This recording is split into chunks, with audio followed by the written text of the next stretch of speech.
Hello everyone, welcome to my YouTube channel mathematics. तो जल्दी से चैनल को सब्सक्राइब कर दीजिए, press the bell icon, share this video to more and more. तो हमारा आज का टॉपिक है रैंक ऑफ द मैट्रिक्स। बोलते हैं जिसका मुझे था इंतज़ार वो टॉपिक आ ही गया। तो जिस टॉपिक का सबको इंतज़ार था वो टॉपिक आखिरकार आ ही गया, the rank of the matrix. Linear algebra lecture number 14, this is rank of the matrix. आज हम पढ़ेंगे which is based on the CSIR, NET, JRF and GATE mathematics and which is also useful for IIT JAM, MSc entrances of different universities and BSc and MSc regular classes। तो चलिए बिना time गवाए हम हमारे lecture को करते हैं start. बड़ा ही इंटरेस्टिंग होने वाला है। तो वही चीज़ बड़ी इंपॉर्टेंट इसकी प्रॉपर्टीज़ पढ़ेंगे, डेफिनेशंस पढ़ेंगे, कैसे फाइंड आउट करते हैं उसके बारे में पढ़ेंगे। तो चलिए स्टार्ट करते हैं। The rank of the matrix क्या है, ये किस चिड़िया का नाम है और कैसे हम इसको फाइंड आउट करते हैं। तो इसके पहले हमें इसके माइनर को पता, माइनर ऑफ द मैट्रिक्स क्या होता है, क्योंकि माइनर का ही यूज़ है, ये माइनर का खेल है इसमें। If A is any matrix then the determinant of square sub matrix of A is called minor of A। यानी कि माइनर क्या होगा, ये पहले हम कर चुके हैं डिटर्मिनेंट में, कोफैक्टर और माइनर। कि कोई मैट्रिक्स है उसके सब मैट्रिक्सेस, स्क्वायर सब मैट्रिक्सेस का जो डिटर्मिनेंट होगा वो उसकी माइनर हो जाएगी। जैसे कि ये मैंने मैट्रिक्स ले ली एक रेक्टेंगुलर, अब इसकी मुझे क्या बनानी है, माइनर्स बनानी है। ठीक है, मतलब डिटर्मिनेंट निकालना है। कैसी माइनर बनानी है मुझे, स्क्वायर। कैसी माइनर्स बनानी है, स्क्वायर। ठीक है, वो निकालना है मुझे, तो जल्दी से निकालती हूँ। सब मैट्रिक्स क्या होती है मुझे, मेरे पास which is obtained from the given matrix. जैसे सबसेट होता है ना कि सेट के कुछ एलिमेंट्स को उठा के एक और सेट बना दिया, ऐसे ही सब मैट्रिक्स होती है कि मैट्रिक्स के कुछ एलिमेंट्स को उठा के बट ऑर्डर चेंज नहीं करेगा। अब इसमें सिंपल उठा नहीं सकते, रिमूव करेंगे। एक रो को रिमूव कर दिया, फिर जो स्क्वायर सब मैट्रिक्स बची वो सब मैट्रिक्स हो जाएगी। ठीक है, या फिर एक कॉलम को, लेकिन हम सारे के सारे रो और कॉलम को रिमूव नहीं कर सकते। ठीक है, ऑल को नहीं करेंगे, 0 को कर सकते हैं, 1 को कर सकते हैं, 2 को, 3 को, 4 को, वो उसके अकॉर्डिंग। जैसे मैंने फर्स्ट रो को रिमूव कर दिया, ठीक है, इसे रिमूव कर दिया तो मेरे पास बचा क्या, 3, 4, 5 एंड 6। तो ये जो मेरे पास मैट्रिक्स होगी ये स्क्वायर सब मैट्रिक्स बन जाएगी, किसकी, ए मैट्रिक्स की। ठीक है, तो ये क्या बन जाएगी, it is the sub matrix of the given matrix. ठीक है, अब ऐसे ही अगर मैं 3, 4 को रिमूव कर दूं सेकेंड रो को, ठीक है, तो मेरे पास बचेगा 1, 2, 5, 6, ये भी सब मैट्रिक्स बन जाएगी। अब मैं एक मैट्रिक्स लेती हूँ 2, 1, 6 नहीं 5 और 6। ठीक है, अब बताओ कि ये सब मैट्रिक्स बनेगी। अब क्या 2, 1 टाइप का एलिमेंट है, 1, 2 है। ठीक है, यानी कि मैंने क्या किया, एलिमेंट का ऑर्डर ही चेंज कर दिया। तो ऐसा नहीं कर सकते हम। सब मैट्रिक्स में जो एलिमेंट्स का ऑर्डर है वो वही रहेगा जो मैट्रिक्स में होगा। हम ऐसे उठापटक नहीं कर सकते, कॉलम को चेंज कर दें, नहीं, बिल्कुल भी नहीं। तो order of the entries remain same in the sub matrix और मैट्रिक्स। ठीक है, ऑर्डर सेम रहेगा तो ये सब मैट्रिक्स नहीं होगी लास्ट वाली। ठीक है, अब ये जो बनी है मेरे पास, इनको हम 2 रोड बोलेंगे क्योंकि इनका ऑर्डर 2 है ना, तो इनको बोलेंगे 2 रोड माइनर। ठीक है, अब जैसे सिंगल सिंगल बची 2, 3, 4, इनको बोलेंगे 1 रोड माइनर, क्योंकि ये क्या है, एक एक रो की है मेरे पास, एक एक उसकी बन रही है, एक एक एलिमेंट 1, 1 ऑर्डर की माइनर है। ठीक है, तो ये हो जाएगा मेरे पास 2 ऑर्डर की माइनर्स हो जाएंगी। ठीक, ऐसे ही ये मेरे पास, ऐसे हम किसी भी मैट्रिक्स की माइनर्स को निकाल सकते हैं। ठीक है, अब अगर मैं बोलूँ 3 ऑर्डर की माइनर्स को फाइंड आउट करिए, आप क्या निकाल सकते हो, नहीं, क्योंकि 3 ऑर्डर की माइनर एग्जिस्ट ही नहीं करेंगी। समझ रहे हो, 3 ऑर्डर की माइनर कैसे एग्जिस्ट कर जाएगी, स्क्वायर बनेगा ही नहीं, ये तो खुद ही रेक्टेंगल है। 3 क्रॉस 2 की है ये। ठीक है, 3 क्रॉस 3 नहीं है, ये 2 है। तो इसमें यहाँ पे 3 ऑर्डर की माइनर एग्जिस्ट नहीं करेगी, सिर्फ फर्स्ट और सेकेंड ऑर्डर की ही माइनर एग्जिस्ट करेगी। Okay, does not exist. Done. Take the screenshot. Next अब हम पढ़ते हैं रैंक क्या होगा। आगे हमारा main topic, a non negative integer r. पहली बड़ी इंपॉर्टेंट सी बात, नॉन नेगेटिव होगा। इज रैंक ऑफ ए, यानी कि आर है, नॉन नेगेटिव नंबर है, उसको कब कहेंगे rank? If there exist non vanishing. Non vanishing का मतलब भाई वो जीरो ना हो, not equals to zero. Non vanishing minor of A of order r, ठीक है, कि मतलब मेरे पास एक ऐसी माइनर एग्जिस्ट करे जिसका determinant not equal to zero आए, जीरो जीरो ना हो माइनर, समझे? माइनर में जीरो जीरो एलिमेंट ना हो, कुछ ना कुछ नॉन जीरो बचे, ऐसी टाइप की। और there exist non singular sub matrix of A of order r, या फिर एक ऐसी सब मैट्रिक्स एग्जिस्ट करे जो नॉन सिंगुलर हो, डिटर्मिनेंट नॉट जीरो हो, ठीक है। अब आर ऑर्डर अगर हो गया, आर अगर रैंक हो गया, तो आर प्लस वन की जितनी भी माइनर या जितनी भी सब मैट्रिक्स एग्जिस्ट करेंगी वो सारी की सारी सिंगुलर होगी, ये चीज़ समझो। लास्ट में है the rank of the matrix is the order of highest non singular sub matrix of A. Highest order की नॉन सिंगुलर जो सब मैट्रिक्स मेरे पास एग्जिस्ट करेगी वो होता है उसका रैंक, समझे? हाईएस्ट ऑर्डर की। जैसे कि एग्जांपल ले लेते हैं हम यहाँ पे ये मैंने एक 3x3 की मैट्रिक्स उठा ली, ठीक है, सीधा सीधा दिख रहा है नॉन जीरो है, नल तो बिल्कुल भी नहीं है, यानी कुछ ना कुछ तो होगा यहाँ पे। अब मैं सब मैट्रिक्स उठाती हूँ, क्लियरली हर एक, जैसे एक मैंने सेट ले लिया ए सेट, अब मैं बोल सकती हूँ A subset of itself, A is a subset of A, वो इम्प्रॉपर सबसेट होगा पर सबसेट तो होगा ही। इसी तरह मैट्रिक्स में भी मैं लिख सकती हूँ इसको। अब मुझे फाइंड आउट करना है रैंक। रैंक के लिए मुझे निकालनी होगी हाईएस्ट ऑर्डर की सब मैट्रिक्स जो कि क्या हो, नॉन सिंगुलर हो, समझे? कि ऐसी सब मैट्रिक्स मुझे उठानी है, ऐसी सब मैट्रिक्स फाइंड आउट करनी है जिसका जो डिटर्मिनेंट है वो नॉट इक्वल्स टू जीरो आए, ठीक। अभी ये 3x3 की है, स्क्वायर है, यानी कि ये खुद भी सब मैट्रिक्स बन रही है ना, हमें स्क्वायर सब मैट्रिक्स चाहिए, तो ये जो है मैं चेक करूंगी डिटर्मिनेंट ए का ही, क्योंकि ये खुद की तो सब मैट्रिक्स है ही है, तो हाईएस्ट ऑर्डर की तो ये खुद ही होगी, 3 से बड़े ऑर्डर की सब मैट्रिक्स होगी क्या? नहीं। तो रैंक ऑफ ए अगर नॉट इक्वल टू जीरो आ रहा है तो 3 आ गया, है ना, तो ऑब्वियसली रैंक 3 आ गया कि मेरे पास हाईएस्ट ऑर्डर की सब मैट्रिक्स क्या हो गई, ए ही हो गई। क्यों? क्योंकि A is सब मैट्रिक्स ऑफ इटसेल्फ। A जो है वो खुद की सब मैट्रिक्स तो होगी ही होगी, अंडरस्टूड? नेक्स्ट, अगर but, okay, if but if अगर मेरे पास if determinant of A is equals to zero, अगर नहीं है A non singular, if A is non singular, if A is singular यानी कि डिटर्मिनेंट जीरो आ रहा है, तो फिर मुझे अब सेकंड के पास जाना पड़ेगा, इससे छोटी सब मैट्रिक्स देखनी पड़ेगी जो कि क्या हो, नॉन सिंगुलर हो। अब 3 से छोटा 2, यानी कि 2 ऑर्डर की माइनर चेक करूं। अभी मुझे क्या करना पड़ेगा, चेक करना पड़ेगा कि 2 ऑर्डर की जो सब मैट्रिक्स है वो सिंगुलर आ रही है या फिर नहीं आ रही। मैं गैस लगा रही हूँ, मैंने इसका डिटर्मिनेंट नहीं फाइंड आउट करके देखा जीरो आ रहा है या नहीं, ठीक है, बस वो चेक करने का एक तरीका बता रही हूँ। मान लिया जैसे 1 2 2 3 ये 2 ऑर्डर की माइनर हो जाएगी, या फिर मैं बोलूँ सब मैट्रिक्स हो जाएगी 2 ऑर्डर की, या फिर 2 3 2 1, बहुत सारी सब मैट्रिक्स बन जाएगी। पहले मैंने फर्स्ट रो को रिमूव कर दिया, फर्स्ट कॉलम को रिमूव कर दिया, second row, first column, second row, third column, इसी टाइप से मेरे पास जो है 2x2 की बहुत सारी सब मैट्रिक्स बन जाएगी, ठीक है। जैसे 3 1 1 1, उसके बाद मैंने इसको रिमूव कर दिया, सेकंड रो को और लास्ट कॉलम को, बना 1 2 4 1 बन गया मेरे पास, ठीक है। तो इस टाइप की बहुत सारी माइनस बन जाएगी।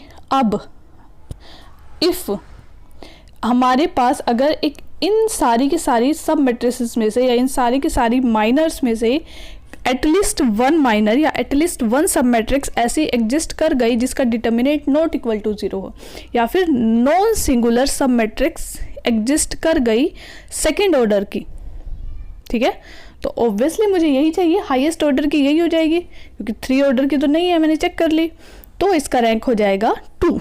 बट फिर से बट इफ डिटर्मिनेंट 0 आ गया इसका भी, फिर हम क्या चेक करेंगे, 1 ऑर्डर की सब मैट्रिक्स। अब 1 ऑर्डर की क्या होगी, सिंपल नंबर सारे, हर एक एंट्री ले लेंगे, जैसे कि ऊपर देखो 1 2 2 3 1, यानी कि दिस 1। अब ये तो सिंपल दिख रहा है, देखो नॉन जीरो है, अगर इसका रैंक 3 भी नहीं आ रहा, 2 भी नहीं आ रहा, तो 1 तो होगा ही होगा, समझे। तो ऐसे निकालते हैं, ये बड़ा ही लंबा मेथड चला जाता है ये, ठीक है, ये नॉर्मल मेथड है, हम आपको मैं बताऊंगी एक्लोन फॉर्म वाला मेथड होगा, ठीक है। एशेलॉन फॉर्म वाला मेथड होगा वो बहुत इजी पड़ता है, उसमें हमें बस 0 0 बनानी होती है, जितनी हम 0 बना देंगे फिर जो नॉन रोज बचेगी वो आगे का मेथड है बाद में बताऊंगी, ठीक है। पहले के लिए सिर्फ यही समझने के लिए। अब नेक्स्ट करती हूँ मैं properties of the matrix. Properties में मेरे पास होगा the rank of non singular matrix of order n is equals to n। अब नॉन सिंगुलर माने तो नॉन सिंगुलर का मतलब मैट्रिक्स का डिटर्मिनेंट क्या है, 0 के इक्वल नहीं है, तो हाईएस्ट सब मैट्रिक्स कौन सी बन जाएगी, वो खुद ही बन जाएगी। Highest non singular sub matrix क्या हो जाएगी, वो खुद ही बन जाएगी, समझे। तो A इज सब मैट्रिक्स ऑफ A हो गया। देन जैसे कि A सबसेट होता है A का, मतलब खुद का हर एक सबसेट होता है ना, इम्प्रॉपर या ट्रिवियल बोल देते हैं हम। Then A is non singular और I can say highest non singular sub matrix of A। Done. Then what is the rank of A, तो मुझे ऑर्डर चेक करना पड़ेगा, ऑर्डर n है तो रैंक भी मेरे पास क्या हो जाएगा, n ही हो जाएगा, ठीक है। ये highest order non singular sub matrix बन जाएगी।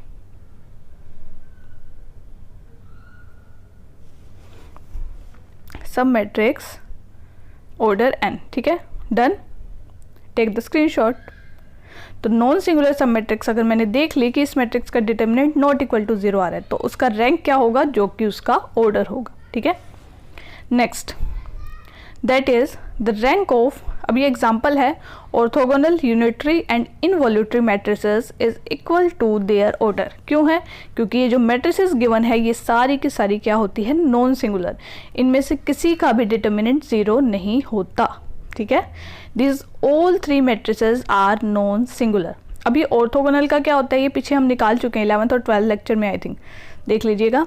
+-1 यूनिटरी का क्या होता है, मॉडुलस 1 होगा, और इनवॉल्यूटरी का हो जाएगा +-1, ठीक है। किसी का भी 0 नहीं है, मतलब ये तीनों की तीनों जो मैट्रिसेस है ये क्या है मेरे पास, नॉन सिंगुलर सब मैट्रिसेस। डन।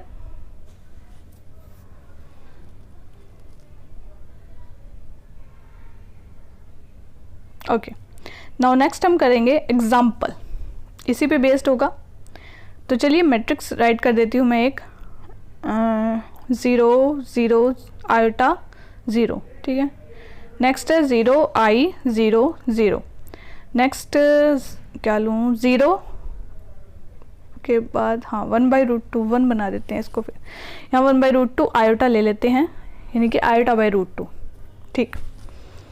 ये हो जाएगा मेरे पास iota divide by √2। And the fourth is, यहाँ पहले आयोटा/√2 ले लेते हैं एंड देन 0 0 1/√2, ठीक है। अब ये मेरे पास एक मैट्रिक्स गिवन है, 4x4 की मैट्रिक्स है, ठीक है। अब मुझे फाइंड आउट करना है what is the rank of given matrix, ठीक है। नाम इसको A दे दो, सिंपल सा है। अभी चेक करती हूँ मैं ये क्या होगी। सबसे पहले देखो इनवॉल्यूटरी होगी। अब मैं इसका स्क्वायर निकालूंगी, पहला ही नंबर देख लो 1 आना चाहिए। फर्स्ट रो को फर्स्ट कॉलम से करके देखो 1 नहीं आ रहा, तो A² तो I के इक्वल है ही नहीं। ये मैं डेफिनेशन लिख के दे रही हूँ यहाँ पे ऑर्थोगोनल यूनिटरी और इनवॉल्यूटरी की, देख लो। तो सबसे पहले चेक करी मैंने इनवॉल्यूटरी मैट्रिक्स, वही सेम चीज़ जो भी बताई है मैंने। ये आइडेंटिटी के इक्वल नहीं आ रहा, पूरा करने की ज़रूरत नहीं है, सिर्फ फर्स्ट रो को फर्स्ट कॉलम से मल्टीप्लाई करो, जो पहला एलिमेंट है वो 1 नहीं आ रहा, सिंपल, ठीक। अब मैं नेक्स्ट चेक करूंगी इसमें से यूनिटरी और ऑर्थोगोनल में से। अब यहाँ पे देखो कॉम्प्लेक्स है, आयटा की फॉर्म में है, तो जहाँ अगर आयटा की फॉर्म में आ जाए ना तो वहाँ प्रेफरेंस हम यूनिटरी को देते हैं। कई बार नहीं भी निकलता है, वो बाई चांस हो जाता है, बट प्रेफरेंस हम क्या है वहाँ पे सबसे पहले यूनिटरी चेक करते हैं। फ़र्क कुछ नहीं है उनमें, सिर्फ एक कॉन्जुगेट का फ़र्क रह जाता है ऑर्थोगोनल यूनिटरी को चेक करने में, बाकी कुछ खास फ़र्क नहीं है, ठीक है। चलिए चेक कर लेते हैं, रेड मार्कर।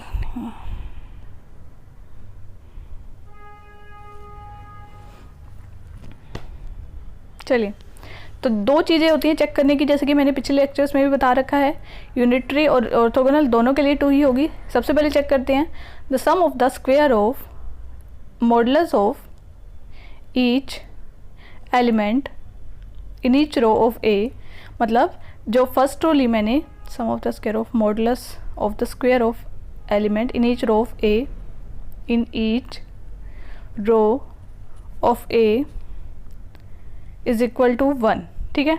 तो मतलब जो सम होगा मेरे पास हर एक रो के एलिमेंट का, वो क्या होगा, उनका मॉडुलस का स्क्वायर करके 1 आएगा हर एक रो में, ठीक है।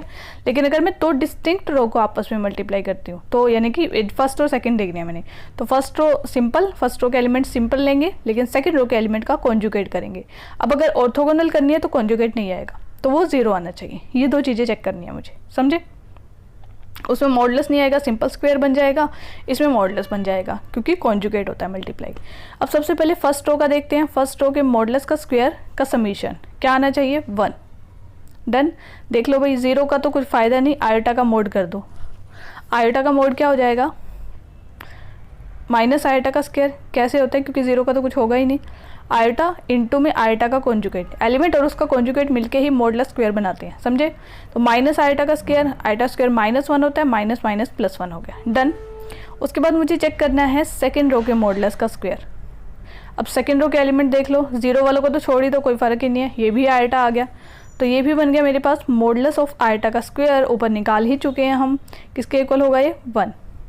एंड देन थर्ड रो के मॉडुलस का square, the modulus of third row. अब इसके एलिमेंट देखो, यहाँ पे 2 एलिमेंट्स हैं non zero, so first one is 1/√2 modulus square plus iota by √2 modulus square. अब ये मेरे पास क्या हो जाएंगे, 1/√2 मल्टीप्लाई 1/√2 कॉन्जुगेट, यही होता है ना मॉडुलस। अब कॉन्जुगेट क्यों नहीं लिखा, क्योंकि रियल नंबर है। Next is iota by √2 into iota by √2 का कॉन्जुगेट, ठीक है, लगा देते हैं। अब रियल नंबर का कॉन्जुगेट तो रियल ही होता है ना, क्योंकि आयोटा वाली चीज़ नेगेटिव हो जाती है, लेकिन रियल में तो आयोटा होता ही नहीं। तो ये बन जाएगा 1/2 प्लस ये बन जाएगा iota by √2 into minus iota by √2, ठीक है, क्योंकि आयोटा का कॉन्जुगेट नेगेटिव ऑफ आयोटा हो जाता है। तो ये बन जाएगा 1/2 और ये माइनस आयोटा स्क्वायर क्या बन जाता है, +1, समझे। माइनस आयोटा स्क्वायर हो जाएगा +1, तो ये बन जाएगा +1/2। तो ये भी मेरे पास इसके इक्वल आ गया 1 के इक्वल, यानी कि ठीक है। अब लास्ट बची फोर्थ रो। नाउ चेक करते हैं हम फोर्थ रो के मॉडुलस का स्क्वायर भी 1 आता है या नहीं। ये वैसे समझाने में इतना टाइम लग रहा है, अब फटाफट से कर दोगे तो कोई नहीं होगा, वो मैट्रिक्स में देख के ही आप पता लगा लोगे, ठीक है। जैसे कि मैंने क्या किया, आयोटा बाई √2 का स्क्वायर किया प्लस 1/√2 का स्क्वायर, वही सेम ऊपर वाला ही है, क्लियरली पता लग रहा है ये 1 ही बन रहा है, सेम ऊपर वाला, ठीक है। ये मैं वैसे ही करके दिखा रही हूँ फिर से। माइनस आयोटा बाई √2 उसका कॉन्जुगेट हो जाएगा, प्लस में 1/√2 मल्टीप्लाई 1/√2, ठीक है। ये बन गया 1/2 प्लस 1/2, 1 के इक्वल आ गया, यानी कि फर्स्ट प्रॉपर्टी तो मेरे पास प्रूव हो चुकी है। Sum of the modulus of each row of element, मतलब कि हर एक रो के एलिमेंट के मॉडुलस का स्क्वायर क्या आ रहा है, 1 आ रहा है। अब हम बात करते हैं डिस्टिंक्ट रो की। कौन से एलिमेंट्स की, डिस्टिंक्ट रो की हम बात करती हूँ। अब उनका जो प्रोडक्ट है वो क्या होना चाहिए, 0। फर्स्ट जैसे पहले रो का मल्टीप्लाई में सेकंड रो का कॉन्जुगेट, ठीक। वो चाहे कुछ भी ले सकते हैं, पहले जैसे सेकंड रो ले ली, मल्टीप्लाई में जो दूसरी पोजीशन पे होगी ना, सेकंड रो से मतलब है जो सेकंड पोजीशन पे होगी उसका कॉन्जुगेट लेना है मुझे। ये कहाँ गया, जस्ट अ मिनट, चलिए करते हैं अब हम। यहाँ पे फर्स्ट और सेकंड का 0 का 0 है, सब कुछ ही 0 ही बन रहा है, तो ये तो 0 बन गया। सेकंड और थर्ड में 0 इंटू 1/√2, ये भी 0, आयोटा 0 0 0 0 0 0 बन गया, यानी कि हर एलिमेंट में कम से कम एक 0 ही बन रहा है। तो अब बात करते हैं हम थर्ड मल्टीप्लाई फोर्थ की, फोर्थ का कॉन्जुगेट। अब ये देख लो 1/√2 और आयोटा बाई √2 का कॉन्जुगेट, समझे। ये है थर्ड, ये है फोर्थ। चलिए करते हैं 1/√2 into iota by √2 conjugate plus, फिर से मैट्रिक्स की तरफ, ये तो 0 बन जाएंगे सेकंड और थर्ड एलिमेंट। अब फोर्थ एलिमेंट बनेगा आयोटा बाई √2 और 1/√2 इंटू में 1/√2 का कॉन्जुगेट। अब रियल नंबर का कॉन्जुगेट तो कोई फ़र्क पड़ेगा ही नहीं, आयोटा का कॉन्जुगेट माइनस आयोटा, तो ये बन जाएगा माइनस, नेगेटिव लगा दो, आयोटा बाई √2, ठीक है। मतलब आयोटा को 1 से मल्टीप्लाई किया, आयोटा बन गया, ये प्लस हो गया, तो दोनों कैंसिल, ठीक, 0 आ गया। अब बात करती हूँ मैं, फर्स्ट सेकंड हो गया, सेकंड थर्ड हो गया, थर्ड फोर्थ हो गया, फर्स्ट और third.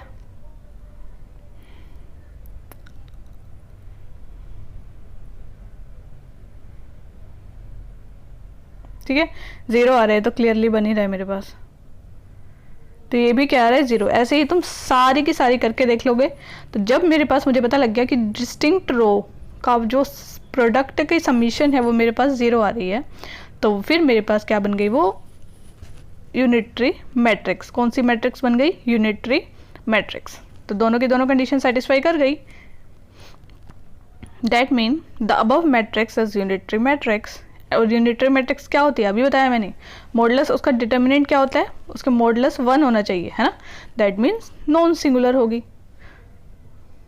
And non singular matrix का रैंक किसके इक्वल होगा, उसके ऑर्डर के इक्वल होगा। तो rank of the matrix is equal to 4। Done. अब नेक्स्ट करते हैं हम सेकेंड प्रॉपर्टी इसकी। The rank of the singular matrix of order n is less than n। मतलब सिंगुलर जिसका डिटर्मिनेंट 0 के इक्वल आ गया, है ना। यही होता है मेरे पास। अब ए मैंने कोई मैट्रिक्स ले ली, अब मुझे रैंक क्या होता है, हाईएस्ट ऑर्डर की नॉन सिंगुलर सब मैट्रिक्स। यही होता है मेरे पास रैंक की डेफिनेशन। हाईएस्ट ऑर्डर की नॉन सिंगुलर सब मैट्रिक्स क्या होगी। बट यहाँ पे तो ए तो हो नहीं सकती क्योंकि ए को तो सिंगुलर होगी, यानी कि अब ए से कुछ छोटी सब मैट्रिक्स निकालनी पड़ेगी उसके ऑर्डर से लेस देन वाली। तो स्मॉल ऑर्डर चेक करना है कि कौन सी अब सब मैट्रिक्स, तो एन से स्मॉल वाली सब मैट्रिक्स चेक करेंगे जिनका ऑर्डर क्या होगा, एन से छोटा होगा, स्मॉल होगा। अभी 2 प्रॉपर्टीज आ गई हैं, जस्ट अ मिनट।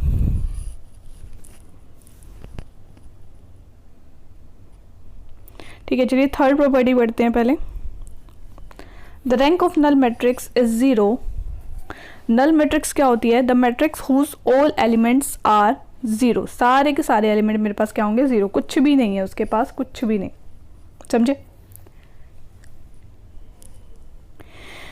तो फिर जब कुछ है ही नहीं तो सबसे हाईएस्ट नॉन जीरो माइनर क्या होगी। अब मैंने 1 लिया, 1 रो की माइनर ही 0 आ रही है कि 1 ऑर्डर की जो सब मैट्रिक्स है वो भी सिंगुलर आ रही है, तो बाकी तो है ही सिंगुलर।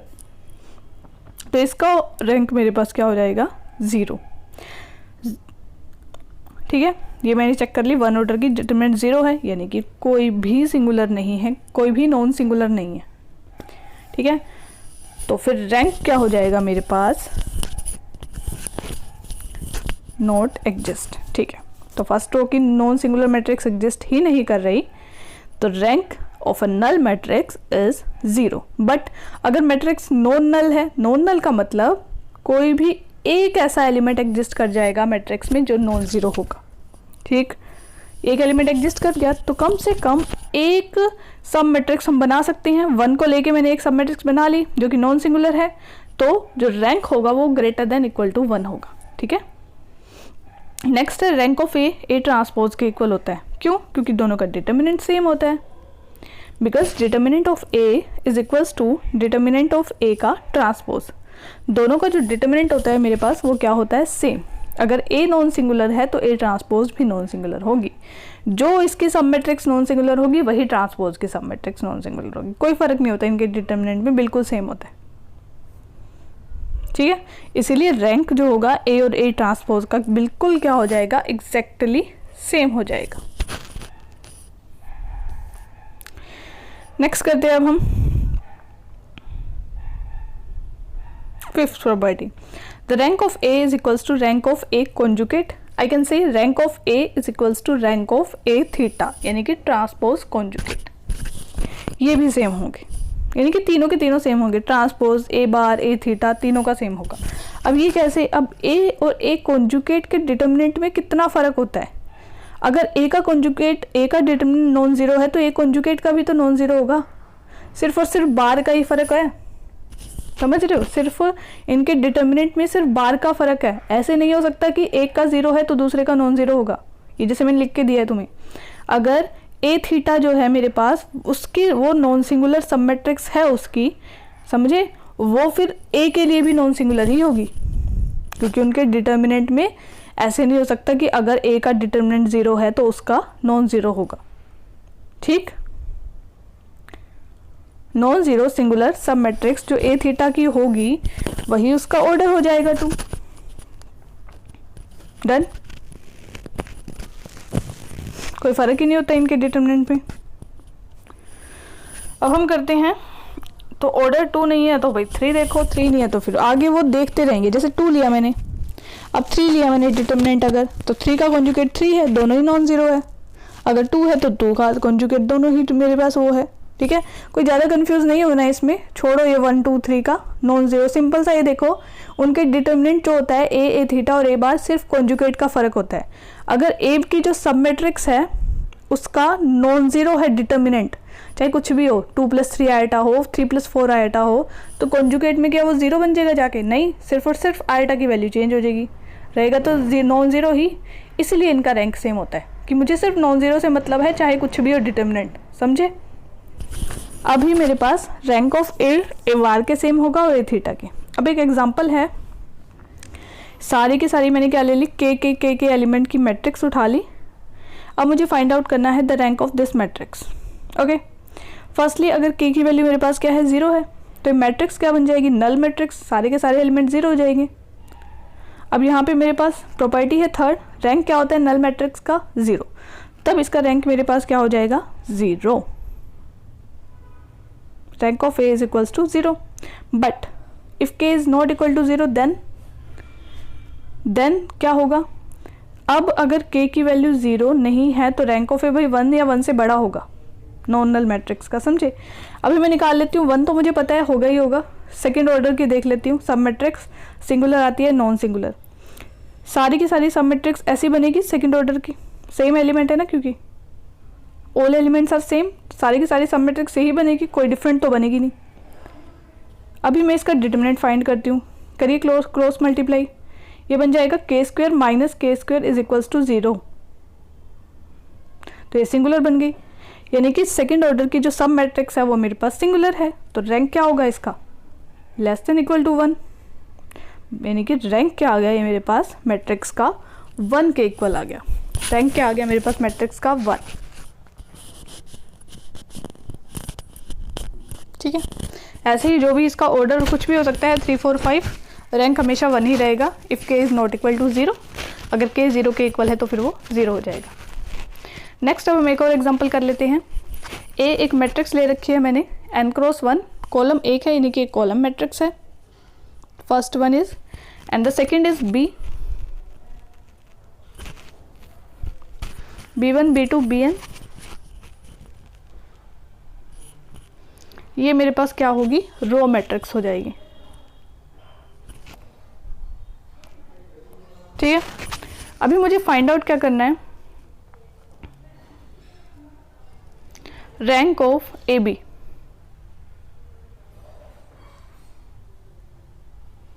ठीक है, 1 के इक्वल होगा या नहीं होगा ये चीज़ देखनी है। अब यहाँ पे मेरे पास ये है a1 a2 an में से ये नॉन जीरो है, दोनों की दोनों, ए और बी। ठीक है, नल मैट्रिक्स नहीं है, ये भी है। अब ए बी निकालती हूँ मैं, सीधी सी बात, रैंक निकालना है तो ए बी तो फाइंड आउट करनी ही पड़ेगी, तो कर दो मल्टीप्लाई, b1 b2 bn, ये चीज़ होगी मेरे पास। नेक्स्ट अब मैं करती हूँ फर्स्ट रो को फर्स्ट कॉलम से मल्टीप्लाई, मैट्रिक्स बना देती हूँ यहाँ पे, तो ये मैट्रिक्स बन जाएगी मेरे पास a1 b1 plus a1 b2, sorry plus नहीं, अलग एलिमेंट बन जाएगा ये तो, क्योंकि सेकंड रो में चला गया ना, a1 bn, यानी कि a1 की सारी b1 के साथ मल्टीप्लाई होगी, a2 की फिर सबके साथ मल्टीप्लाई a2 bn, ऐसे ही a3 की भी सबके साथ मल्टीप्लाई an से ले लिया, यानी कि जो a1 और ai और bj है ना, वो सब सारे के सारे 1 से लेके n तक सब आपस में मल्टीप्लाई हो रहे हैं, सब। ऐसे नहीं है कि a1 b3 के साथ नहीं होगा, a1 b4 के, नहीं, सब आपस में हो रहे हैं, सारे के सारे। दिख रहा है ना क्लियरली, हो गया। अब ये मैट्रिक्स बन गई।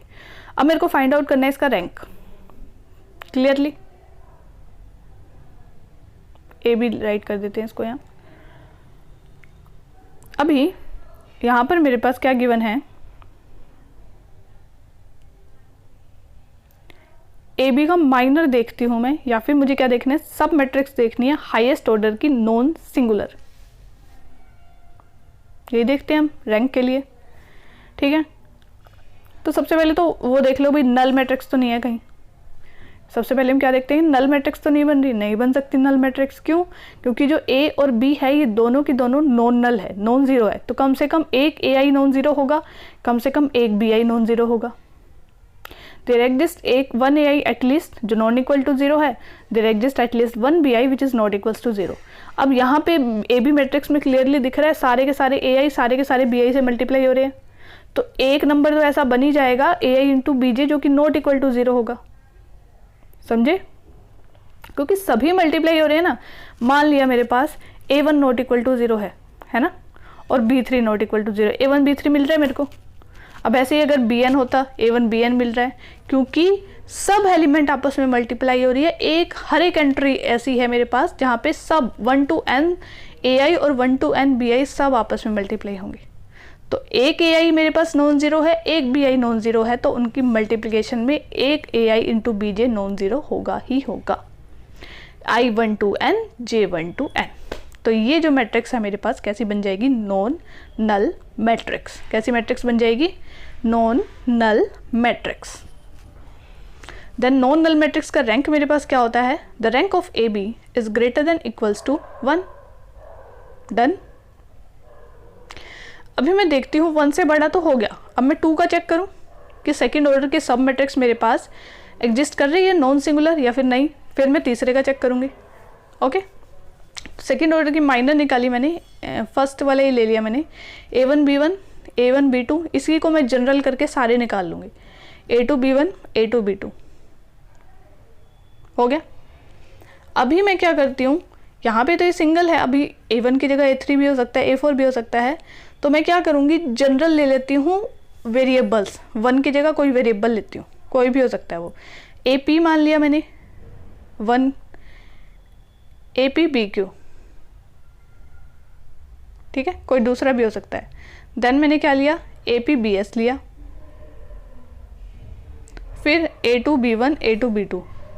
अभी मैंने क्या किया, देखो ये दोनों सेम है, यहाँ पे जो A2 है वो उसका B2 है, तो इसको मैंने क्या ले लिया, AQ ले लिया।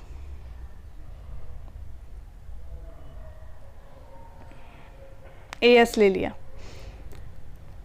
एक मिनट, हाँ ठीक है, क्योंकि जो यहाँ पे S लिया है वहाँ पे 2 है ना, तो यहाँ पे भी मुझे 2 लेना है, तो यहाँ 2 की जगह S पुट कर दिया। वेरिएबल्स को देख लो बस, 1 की जगह P है तो आगे भी जहाँ 1 आया उसकी जगह P आएगा, 2 की जगह S है तो ये आ जाएगा A2PS। मतलब वेरिएबल कुछ भी डिफरेंट कर लो, ये हमेशा सेम ही आएंगे, समझ रहे हो। निकाल के देखो अब इनकी मल्टीप्लाई करके, AP BQ multiply AS BS minus AP BS multiply AS BQ।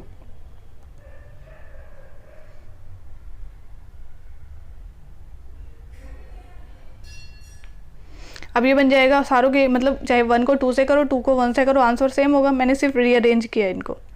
अब दोनों नंबर एग्जैक्टली सेम है तो ये तो 0 आ गया, यानी कि 2 ऑर्डर की जो सब मैट्रिक्स होगी वो क्या होगी, सिंगुलर। तो एवरी सेकंड ऑर्डर माइनर कितनी क्या आ गई, 0 है उसका डिटर्मिनेंट। तो रैंक ऑफ ए तो 1 से छोटा होगा क्योंकि 2 तो हो नहीं सकता। Rank of A is less than equal to 1। अब यहाँ फर्स्ट इक्वेशन में तो दे रखा है ग्रेटर देन इक्वल टू 1, तो 1 से 1 के बीच में क्या एग्जिस्ट करेगा, इंटीजर, नो भी नॉन नेगेटिव 1 ही होगा सिर्फ। The rank of A B is equal to 1। तो चलिए like share and subscribe my channel mathematics. Thank you so much.